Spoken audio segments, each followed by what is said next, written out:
Pipo, Maragogi, 149 anos de emancipação política.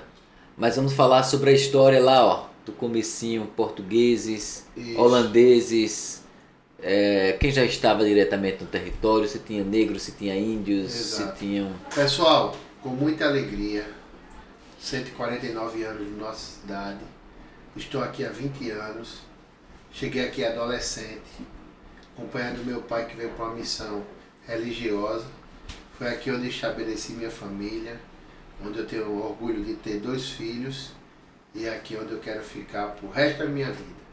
E aqui a gente vai falar, esse episódio agora, a gente vai falar um pouco sobre a história de Maragogi. E eu tenho uma pessoa que está aqui conosco nos estúdios, Rei Max Extra, do meu amigo Fidelis, o melhor corretor de Maragogi, com uma pessoa que eu admiro muito, que ele é um historiador, professor, ex-vereador de Maragogi e desempenhou um ótimo trabalho quando passou pela Câmara. Ainda tenho muitas histórias do trabalho dele. E agora é o secretário de Cultura do nosso município. Quem está aqui conosco é o Dodô. Seja bem-vindo e vamos falar um pouquinho de Maragogi, Dodô. Da história de Maragogi.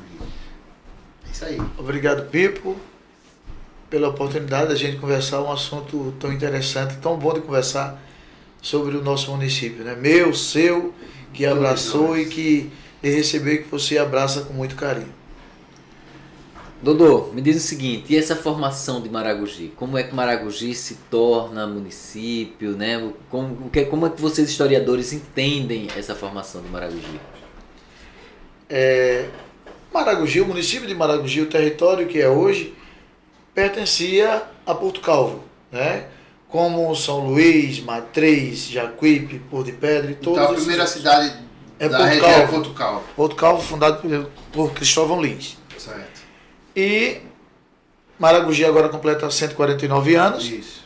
mas não quer dizer que só tem 149 anos, porque você vê que a igreja de São Bento é da segunda metade do século XVII, a de Nossa Senhora da Guia em Barra Grande é da primeira metade do século XVII, então já existia história Exato. muito antes, né, da emancipação. A questão do movimento cabano, que Maragogi teve participação ativa, da Revolução Praeira, né, que Maragogi também participou ativamente, o município de Maragogi, né, a questão dos holandeses, a homenagem a Calabar foi na Praia de Barra Grande, né, várias batalhas foram em Barra Grande, então tem história para mais de 149 anos. Por aí você já percebe que o Dodô é um cara que conhece tudo. Eu já fiquei aqui babando, porque cada história dessa já dava um podcast, viu? Já dava um episódio. E aí a gente vamos ver aqui como é que a gente faz para tirar o maior proveito dessa entrevista, porque o Dodô é como eu falei, ele é especialista nisso aí. Agora falaram o seguinte, né? Ele falou em Gamela. Gamela era o que? Era esse território aqui de Maragogi? Maragogi aqui, a sede, era chamada de Gamela. Né? São Bento, sempre foi São Bento, Barra Grande a sempre foi Barra freguesia Grande. de São Bento, do Salgado, né, por conta do Rio Salgado. Barra Grande sempre foi Barra Grande por conta da barra que entravam os navios, Sim, a Barra Grande. isso. Né? E aqui Gamela, posteriormente, em homenagem à princesa Isabel, que muitos hoje não dão valor e criticam ela porque libertou os escravos e que não fez nada pelos escravos. Ao contrário, ela não teve tempo, porque em 1888 ela assinou a abolição e em 1889, por vingança, né, proclamaram a República. Então ela não podia fazer muito. Exato. Então, em homenagem a ela, Vila Isabel e posteriormente Maragogi, né, que é a origem do nome Isso. Maragogi, que muita gente tem escola de que é Rio dos Maracujás. Não é. Não tem nada a ver. Né? É Tupi, dos Pitiguares, e significa Rio dos Maruins, porque na beira do rio não tem maracujá não. Tem, não. Mas se você for Maruim à com noite, ainda mais força. os índios, naquela época sem roupa, né? Exato. Imagine a quantidade de maruim nesse Pelo manguezal, amor de Deus. não é verdade? E esse povoamento? Como é que se entende na história esse povoamento? Fala-se em cabanos, fala-se na participação também dos holandeses, até moedas foram encontradas, né, moedas aqui antigas. E fala também, lógico, da presença portuguesa que percorreu todo o litoral brasileiro, né? Como é que vocês entendem aí na história esse povoamento de Maragogi? Olha, já se discute que essa região aqui foi o primeiro descoberto do que Cabralha, na Bahia. Primeiro, o Cabo Santo Agostinho, né, que o Vicente Anês Pison chegou primeiro, mas pelo Tratado de Tordesilha, ele estava a serviço do rei da Espanha e não poderia descobrir o que não era dele das 370 Exato. léguas. Sim. Então era de Portugal. Então, quando Cabral vem aqui, já vem sabendo que tinha terras. Já tinha Não é? terras, exato. E isso aqui já foi avistado primeiro do que outros locais, né? pelos portugueses, pelos outros navegantes. E Maragogi, mesmo não sendo o nome Maragogi, mas por Porto Calvo, pelos engenho de cana-de-açúcar, porque como Pernambuco comandava o estado de Alagoas, pertencia a Pernambuco, e Porto Calvo tinha uma produção de açúcar muito grande, então isso aqui era bem movimentado. Os portos, né, a barra, que é a Barra Grande, era muito importante, como o Porto de Pedras, que se entrava a Porto Calvo. Então, Porto Calvo. sempre muito movimentado por todos os navegantes. A questão que dá para outra conversa, episódio, assim. né, a questão dos holandeses, né, quando o Calabar é preso e morto, né, que os flamengos chegam em Barra Grande, desembarcam em Barra Grande, vai a pé para Porto Calvo e posteriormente a homenagem a Calabar é em Barra Grande, na praia de Barra Grande. O pessoal fala tudo em Porto Calvo, mas o local em Porto Calvo foi em Barra Grande. Foi em Barra Grande Porque pertencia a Porto Calvo. a Porto Calvo. Entendo, agora eu estou entendendo. Tá vendo que é bom a gente ter uma Tem que conversa? ser com o historiador, Eu diretamente. ia fazer outra pergunta, mas eu vou fugir um pouquinho. Calabar, herói ou vilão? Na sua concepção. Para mim, se ele não for herói, vilão ele não é. Não é? Cabe mais estudos aprofundados. Ele, na realidade, na visão portuguesa, ele claro que foi vilão, ele claro que foi traidor, porque ele traiu a coroa portuguesa. Mas ele jamais traiu o Brasil, porque o Brasil não era pátria. Não era independente ainda. Sim. Pertencia. Traiu o colonizador, A talvez Portugal. não seja. Então, ele deve ter percebido, como eu acredito, que, né, ele participando do lado dos holandeses seria melhor ou para ele ou para a terra dele. Não é verdade? Não elogiando nem valorizando os holandeses, porque quando a gente mostra movimento e desenvolvimento holandesa nesse período, a gente tem de ver o período de Maurício de Nassau, né? Que ele teve a tolerância religiosa, ele financiou os engenhos destruídos pelas guerras, né? Os engenhos de cana, ele desenvolveu muito Recife com pontes e o casario, toda aquela coisa, mas isso incomodou a Companhia das Índias Ocidentais, porque ele estava investindo muito aqui, deixando de enviar lucros, né, para a companhia. Então isso mostra que a Holanda não era o melhor caminho também. Né, era uma empresa que queria explorar também. Sim, Colonizar da mesma né? forma, né? Da mesma forma. Não é verdade?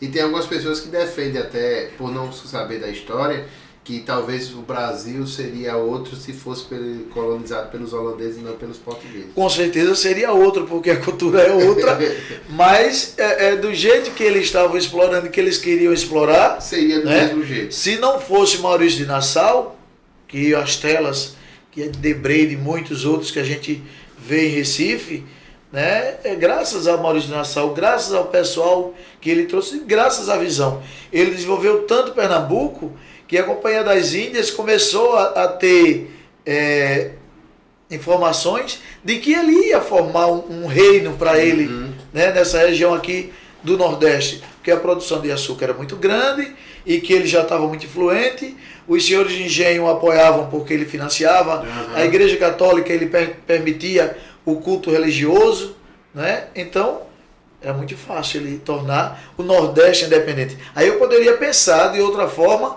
e que seria melhor do que Portugal. Agora vamos aproveitar o historiador para perguntar se é mito ou verdade a conversa que houve a troca entre o estado de Alagoas e Pernambuco, entre Maragogi e aquela região de Garanhuns. De Garanhuns. Aconteceu isso, sim ou não? E quem levou, se acontecer, Não, quem levou prejuízo, eu acho que levou prejuízo, na minha concepção, foi Pernambuco, porque quem ficou com um pedaço de Maragogi foi Alagoas. Eu, como maragogiense, nasci em Barra Grande, né? Claro que eu vou puxar para minha terra quando você vê aquela praia de Barra Grande que não tem cor igual, lindíssima, né? Tem aquele negócio lá, aquele que agora chamam de Caminho de Moisés, que na minha visão Barra Grande, né? É Barra Grande, olha que nome lindo. Aí Barra Grande, quando você olha aquele caminho, você atraca sua embarcação lá dentro e você vem a pé para evitar que tivesse ataques. E quando você vem a pé, você da Croa de Barra Grande, você sobe e chega na igreja de Nossa Senhora da Guia. É verdade. Aí da igreja de Nossa Senhora da Guia, você segue ao lado dela, você chega diretamente no casarão de Marrecas, que era considerado um contraforte. Isso. Não, mas ele quer saber da troca. Vamos fazer a troca. Aí aconteceu ou não aconteceu? Aí realmente, por castigo, né, Revolução Pernambucana, toda essa coisa, então você vê que Pernambuco, Alagoas, é um formatozinho de coração, mas é ali quando entra, aí sai Garanhuns de Alagoas. Né? Então tem até um episódio, eu tive o privilégio de conhecer o saudoso ex-governador Miguel Arraes, né, de Pernambuco, e ele, uma vez, ele, em conversa com o Ronaldo Lessa, com o ex-governador Ronaldo Lessa, ele sugeriu de tomar fazer a troca de porque a gente sabe que antes as estradas de Alagoas, né? E quando você chegar de Pernambuco para Alagoas, na divisa, você dormindo, você sabia que chegou em Alagoas, por conta dos buracos. Isso, verdade. Né? Então, como ele tinha uma casa em Barra Grande, que ainda hoje é da família, ele sugeriu que devolvesse Alagoas para Pernambuco. Tá vendo aí? Né? Sugestão. Tá vendo? Aí eu acho que o Ronaldo não queria a ideia. Claro que ele não queria. Ô Dodô, me falaram, não sei se é mística isso, mas que lá em Marrecas tem uma posição do casarão que dava pra ter noção se tava vindo uma embarcação, alguma coisa. É mística isso? É verdade? Veja bem, já ouvi falar e é assim. Muitos acham que da porta do calçadão, da escadaria do calçadão, veria a praia. Não é a verdade. Né? Mas, por exemplo, quando você vai para Mangibura, para Javari, e você passa pela frente do casarão e sobe aquela ladeira, quando você olha para trás, você vê o mar. Hoje mesmo eu vi. Eu estava vindo com o meu amigo professor Anderson, lá de Mangibura. Eu digo, olha o mar. Entendi. Então você dá mata, casarão, da mata de trás do casarão, você vê, porque não tem nem como você ver o casarão, o mar propriamente dito, porque na frente do casarão tem um morro. É verdade. Não é? Isso era até para proteger. Isso. Não é verdade? Para tirar a visão. Tirar a visão. Muito importante. Agora também, se a gente está tendo uma aula de história, eu quero saber sobre os cabanos. Porque você passa aqui na frente ali, esses homens armados, né? Meu filho geralmente fala esses homens armados. Aí você tem... Quando fizeram a Praça Cabanos, aí alguns criticaram, muitos não sabiam da história, aí diziam, que cidade é violenta, né? Uns homens com armas. E é uma homenagem ao movimento cabana, que mais uma vez, né, os pobres, os menos favorecidos, foram utilizados como bucha de canhão ou massa de manobra dos ricos. Porque quando Dom Pedro I renuncia ao trono brasileiro, deixa o Pedro de Alcântara, que é seu filho, que vai se tornar o Pedro II, e vai a Portugal para lutar pelo trono, para sua filha, Dona Maria da Glória. E na regência trina tiveram várias revoltas. E os senhores de engenho fizeram um movimento, né, e nesse movimento pedia o retorno do imperador, do Dom Pedro I. E se prometeu aos negros papaméis, e hoje a gente não pode nem falar negros, porque pode caracterizar como preconceito, ainda mais chamar um negro de papamel. Mas na época, os papaméis os negros que viviam na mata fugindo, então eles viviam de frutos, de mel e dessa coisa toda. Então prometeu que eles seriam forreados, os índios seriam, né, melhor tratados e tudo mais. Então eles participaram do movimento que levou o nome de Movimento Cabano, né, que teve sede aqui no município e que foi bastante importante.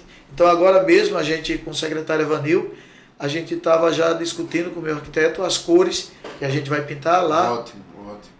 Porque você vê lá a estátua, mas não está definido. Se você não chega perto, você não vê o colar dos índios, com as penas, a roupa. Então a gente vai pintar nas cores para ver que é a mistura das três raças, é a mistura brasileira. Né? Tá vendo aí?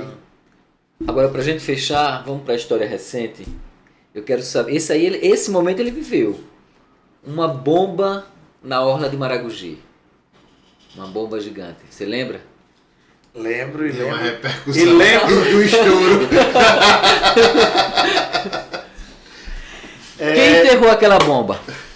Aquela bomba, na realidade, na Segunda Guerra Mundial. Segunda Guerra Então Mundial. muitos brasileiros, os pracinhas brasileiros, né, muitos foram, né, para a Europa, não se deram muito bem. Teve até uma guerra na É. Itália, alguma coisa assim. Eles foram para a Itália, Foi. né, não se deram muito Faltou, bem. faltou munição. Eles não mas- estavam acostumados com a alimentação, com toda essa coisa. O Brasil não é acostumado com esse tipo de guerra, né? Exato. Ainda mais uma guerra mundial da proporção Isso. que foi, né? Tem até umas músicas que até tinha numa novela Pátria Nossa, que eles se casaram, né? Tiveram Foram filhos para a lá guerra e casaram lá. tiveram filhos e que eles não poderiam retornar com a esposa, né? Que foi até tema de novela dos Berdinazes, dessa coisa toda. Então essa bomba, os pracinhas serviam na costa brasileira para tomar conta, para os navios, para os submarinos, para essa coisa, né? E muitas bombas, elas não foram enterradas na areia, mas com o passar do tempo, e o mar vai, o mar vem, né? Você sabe que o que é a orla de Maragogi hoje era quintal. Era do quintal, pessoal antigamente, antigamente. exato. O quintal era virado para o mar, a É. cerca era de vara. Então aquilo se aterrou, não é? E graças a Deus não aconteceu o pior, porque a gente sabe que quando é o carnaval passa trio elétricos Exato. imensos ali, e na vibração ela poderia ter explodido. Né? E a gente tem uma ideia da proporção. Ela foi, cavaram, enterraram ela lá depois do Hotel Salinas, e quando detonaram ela, a minha casa, que é aqui no centro, vizinha à prefeitura, as portas do quarto vibrou. balançou lá e quebra tudo, janela de hotel e tudo mais. Imagine se acontecesse aqui na cidade, E no centro, né? no centro. Então o pessoal até brinca, e em outros, até nos governos de Sérgio Lira, acharam moeda, 2 botijas, Isso. não é verdade? Eu ia Aí falar depois das deixaram de botijas. achar botija para achar bomba. Bomba. Bomba chiana. É isso, eu acho que falamos bem sobre. A gente vai, lógico, pessoal, marcar outros Peoplecasts, outros episódios com o Dodô, porque vocês viram que ele é uma sumidade na área da história. E também ele é o secretário de Cultura e um bom secretário que vem fazendo um trabalho importante. Então a gente depois vai marcar também para ele falar um pouco da cultura de Maragogi, quais são os incentivos e o trabalho que a Secretaria de Cultura está fazendo no nosso município. Então, Dodô, muito obrigado por falar um pouco da história de Maragogi, que é rica, muito importante. Eu acho que um episódio não daria para a gente contar tudo. Eu acho que a gente tem que ficar aqui uns 10 horas, 15 horas falando sobre a história de Maragogi. Mas muito obrigado e venha mais vezes, meu amigo. Eu que agradeço, Pipo, pela oportunidade. Estarei sempre às ordens, né, porque é muito bom falar e a repercussão é boa, já que eu sou professor de História Com certeza. do estado e do município. Então é muito bom a gente falar e esclarecer. Valeu, pessoal!